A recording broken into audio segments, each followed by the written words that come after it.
If things got really bad for a very long time, a real long-term grid-down situation, how far would you be willing to go? How far would you take things to keep yourself and your family safe? Most people, the average citizen, and even many preppers, don't believe that they will have to take things very far when considering a long-term crisis. Many of them don't believe that things could ever get as bad as it has in the past in so-called other places, because we're safely tucked away here in America, or in the UK, or Canada, or wherever they are, and they think that their so-called laws will keep them safe. After all, that's what government is for, isn't it? It's there to protect the people, keep them safe, cater to their needs, hold their hand. Being in the United States, I've heard this many times. We have the Constitution, we have the First Amendment, we have the Second Amendment. Our rights are protected. We live in a democracy. We can say what we want, go where we want, own what we want, and they say these things even as they are being strangled by the laws and regulations that chip away at these claims every day. They believe that America is too big to fall, at least not too hard. And if shit really does hit the fan, it won't last that long. It must be nice to be so sure.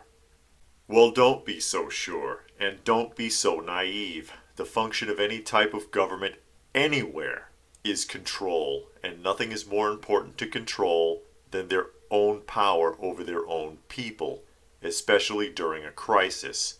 And that means you. Because the truth is, you can never know for sure. Big empires have fallen before. History is full of them, and it happens all the time, whether you choose to acknowledge it or not. But I suppose it could never happen to a really big, powerful country in our modern era, right?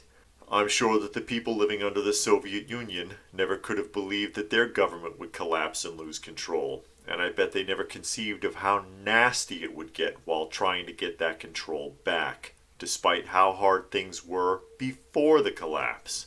But it did collapse, and things were ugly for a very long time. And in many regards, those people are still feeling the after effects. Now, I'm not telling you that there is impending doom to look forward to. I'm not saying if and when and how things will go sour. I'm just saying that it could. It's a realistic possibility that there could be a national or global catastrophe of some sort that could lead to long-term or even permanent world-changing events. And that if you take your prepping seriously, you need to at least keep that in mind. There are many people out there who mock preppers, saying that they wasted their time, money, and resources preparing for something that never came and never will. The people who say such things are fools, because if something did happen, those people would have been ready.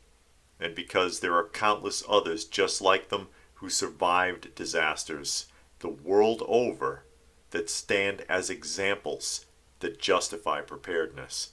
And when things got bad, they were the ones laughing in the end. So I hope you get where I'm coming from.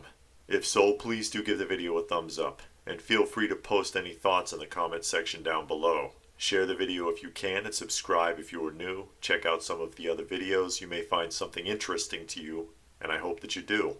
If you would like to help the channel out, there are links for that down below. Every little bit helps, and I sure do appreciate it. That being said, as always, stay frosty, folks, and thanks for listening.